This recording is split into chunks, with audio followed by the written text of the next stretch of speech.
पुण्यात्माओं, जो गलतियां हम आज से पहले कर चुके हैं और जिन गलतियों के बारे में परमपिता परमेश्वर सतगुरु रामपाल जी महाराज जी ने हमें खूब आगाह कर दिया, सन 1994 से 2014 तक उन्होंने आगाह करने का ही काम किया है कि किसी भी तरह से इन आत्माओं की सारी शंकाओं का निवारण हो जाए, सारी भ्रमणाओं का निवारण हो जाए। पुण्यात्माओं, हम जीव कैटेगरी के व्यक्ति हैं और मालिक को पता है कि इन जीवों की औकात नहीं है, लेकिन फिर भी परमात्मा ने अपनी तरफ से पूरा हर संभव उन्होंने वो प्रयास किया जो प्रयास वो कर सकते थे। दास ने अपने काफी वीडियो में इस बात का भी आपको जिक्र किया है कि पुण्यात्माओं, ये जितने भी सदग्रंथ है, जिन सदग्रंथों को लेके ये काल प्रेरित संत महंत उवाबाई बकते हैं, सारा दिन अटपट करते हैं,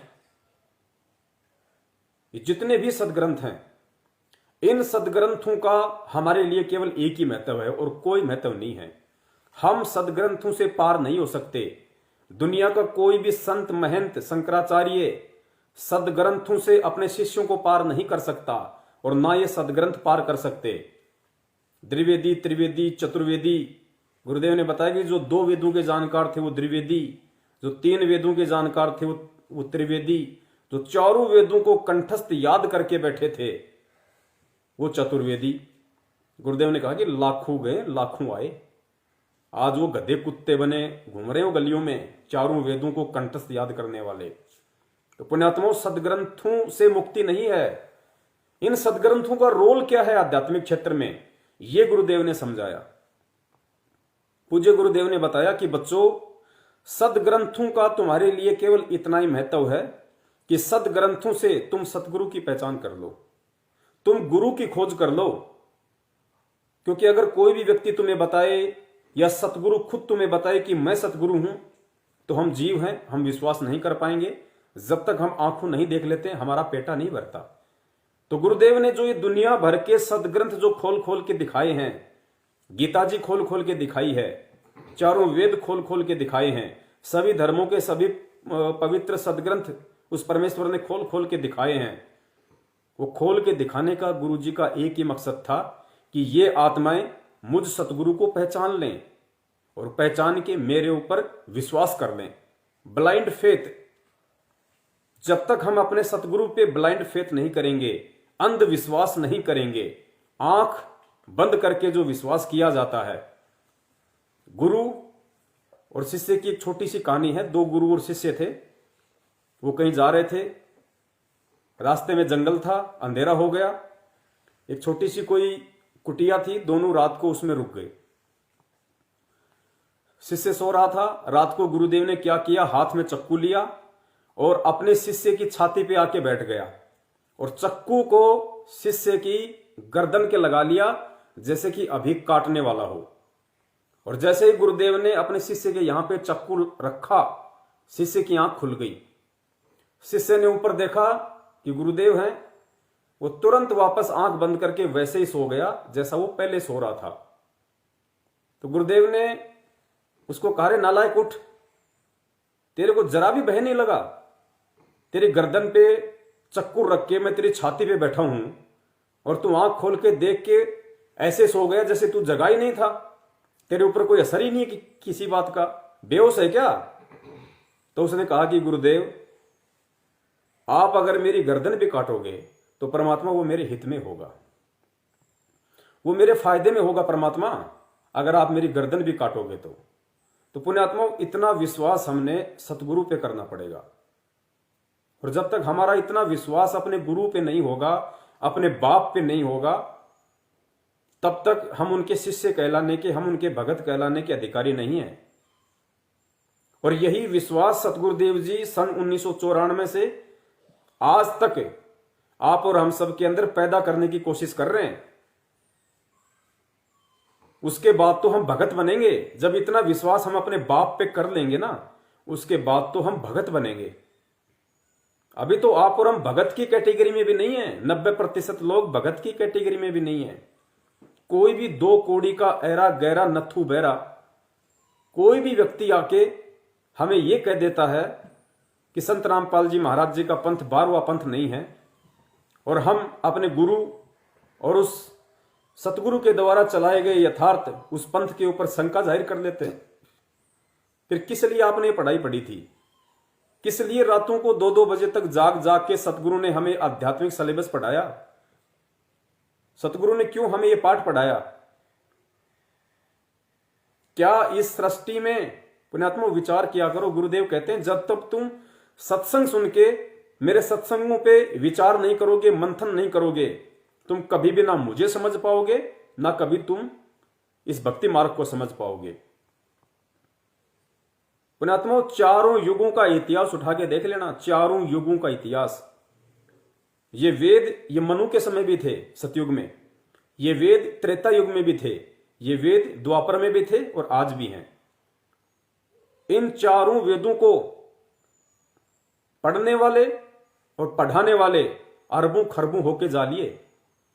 इन चारों वेदों का निष्कर्ष इन चारों युगों में केवल एकमात्र परम पूज्य सतगुरु रामपाल जी महाराज जी के अलावा पूरी दुनिया को किसी ने नहीं दिखाया, किसी ने नहीं दिखाया। आज परमेश्वर ने इन चारों वेदों सहित जितने भी जो पवित्र जो ये धर्म हैं और जितने भी उनके धर्मशास्त्र हैं, जितने भी ऋषि महर्षि और जो भी उनकी लेखनी से लिखे गए जो उनके छोटे मोटे जो भी उनके सदग्रंथ हैं, आज परमेश्वर ने उन सभी का गन्ने की तरह जूस निकाल के रख दिया। है कोई आपकी नजर में कोई ऐसा संत महंत जिसने सार्वजनिक तौर पे इन ग्रंथों को दिखाया हो? इन ग्रंथों में जो त्रुटियां जो गलतियां अपने आप को वो बड़े बड़े लोग जो संस्कृत के प्रकांड ज्ञाता समझा करते थे, चारों वेदों के ऋषि महर्षि जो लोग अपने आप को माना करते थे, जो बड़ी बड़ी उपाधियां लेके आज मर चुके हैं, क्या किसी ने दिखाया इस पृथ्वी पे? बताया किसी ने कि गीता जी में क्या लिखा हुआ है? गीता जी का कौन सा श्लोक क्या बोल रहा है? क्या आज तक किसी ने ब्रह्मा विष्णु महेश जी का एक चरित्र दिखाया कि जिनको हम सुप्रीम मान रहे थे, जिनको हम भगवान मान रहे थे, उनके चरित्र कैसे हैं, उनका आचरण कैसा है? इस पृथ्वी लोक के प्राणियों से भी निम्न स्तर का और गिरा हुआ उनका आचरण है ब्रह्मा विष्णु महेश का। गुरुजी ने क्या बताया? एक जलंधर नाम का राक्षस था, उसकी पत्नी का नाम था तुलसी, जिसकी लोग ये पूजा करते हैं, पेड़ की तुलसी। देवताओं के साथ में राक्षसों का युद्ध हो रहा था और देवताओं को किसी ने बताया कि तुम इन राक्षसों को पराजित नहीं कर सकते। क्यों? क्योंकि ये जो जलंधर नाम का जो राक्षस है ये तुम देवताओं से नहीं मरेगा, क्योंकि इसकी जो पत्नी है जो तुलसी वो पतिव्रता है और जब तक वो पतिव्रता रहेगी कोई भी उसको पराजित नहीं कर सकता। अब देवताओं ने क्या किया? अंततः इनके पास में 3 ही विकल्प थे, या तो ये ब्रह्मा जी के पास जाके हाथ जोड़ के खड़े हो जाते थे, या फिर ये विष्णु जी के आगे, या फिर शंकर जी के आगे। तो किसने कहा कि इस काम को श्री विष्णु जी कर सकते हैं। विष्णु जी के पास में गए, अपना राज्य बचाने की उन्होंने प्रार्थना की सभी देवताओं ने।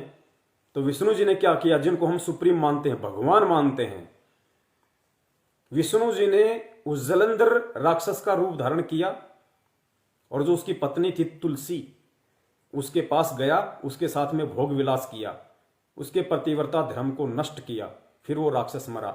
ये हमारे देवताओं का चरित्र बताया गुरु जी ने।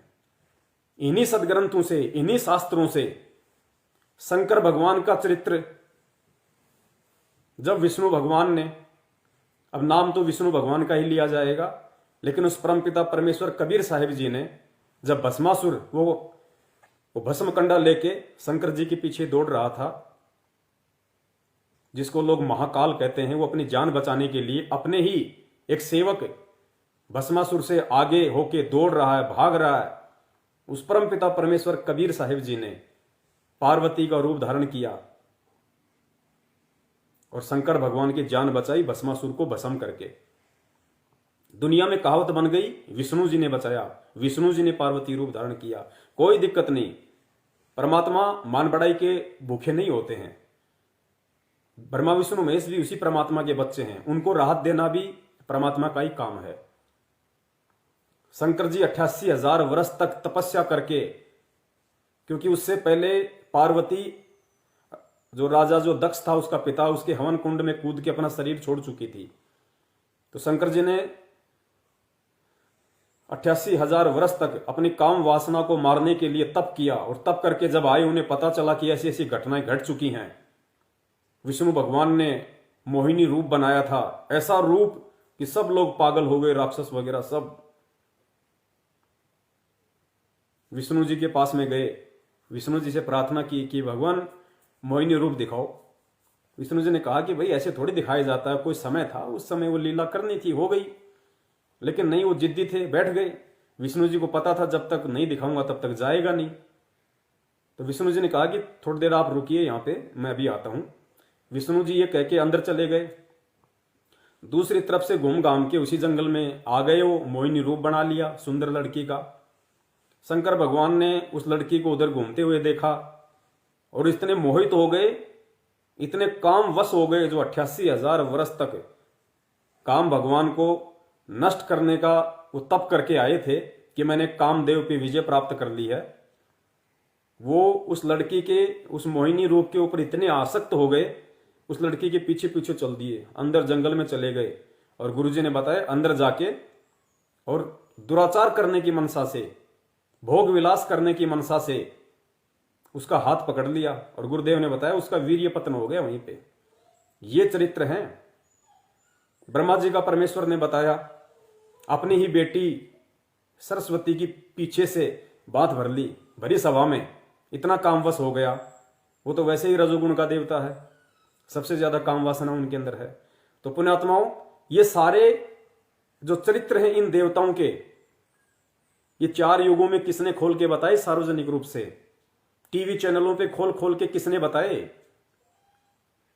क्या है ऐसा कोई शंकराचार्य, है ऐसा कोई संत महंत जो आज अपने आप को यथार्थ 13वें कबीर पंथ का ठेकेदार घोषित करते फिरते हैं? 2-2 फुट की दाढ़ी बढ़ा के, नवरत्न तेल लगा के, उन बालों को ऐसा काला, ऐसा चमका रखा है कि बस हमसे बढ़ के कोई संत नहीं है। ये कहां चले गए थे पहले? आज तक पैदा हुआ कोई ऐसा संत महंत, कोई शंकराचार्य इन 4 युगों में जिसने सार्वजनिक रूप से ये सारे सदग्रंथ खोल खोल के बताए हों, एक एक चीज को समझाया हो? तो पुण्यात्माओं, अब भी अगर हम इस मार्ग से विचलित होते हैं, इस परमात्मा से यदि हम विचलित होते हैं, तो पुण्यात्माओं असंख्य जन्म वो परमात्मा फिर हमें अपनी शरण में नहीं लेगा। असंख्य जन्म, क्योंकि केवल आप और हम ही उनकी आत्माएं नहीं हैं। अनगणित आत्माएं इस पृथ्वी पे हैं, अनगणित आत्माएं जिनकी गिनती नहीं की जा सकती, वो भी परमेश्वर की आत्माएं हैं। उनको भी परमेश्वर मानव जन्म देके अपनी शरण में लेते हैं। खाली आप और हम जैसे मूर्खों के पीछे नहीं दौड़ते रहेंगे हमेशा। तो पुण्यात्माओं, ये अटपट करने वाले जो आज अपने बिलों से बाहर निकल निकल के जो चुनौतियां दे रहे हैं, ये चुनौती देने वाले चूहे आज से पहले कहां थे भाई? जब वो हाथी सरेआम बरवाला आश्रम में बैठा हुआ था और सबको निमंत्रण दिया हुआ था, सबको आमंत्रित किया हुआ था आध्यात्मिक ज्ञान चर्चा के लिए, तब कहां थे ये लोग? कौन से बिलों में छुपे हुए थे जो आज ये सपोले की तरह फन उठा के और परमपिता परमेश्वर जी की संगत को भ्रमित करने की कुचेष्टा कर रहे हैं? चलो वो तो कर सकते हैं, वो नकली संत महंत, वो काल प्रेरित लोग तो कर सकते हैं, लेकिन शर्म उन लोगों पे आती है जो लोग जिस थाली में खाया उसी थाली में आज वो लोग छेद कर रहे हैं। डॉक्टर रामेश्वर जांगेड़ जी जैसे लोग।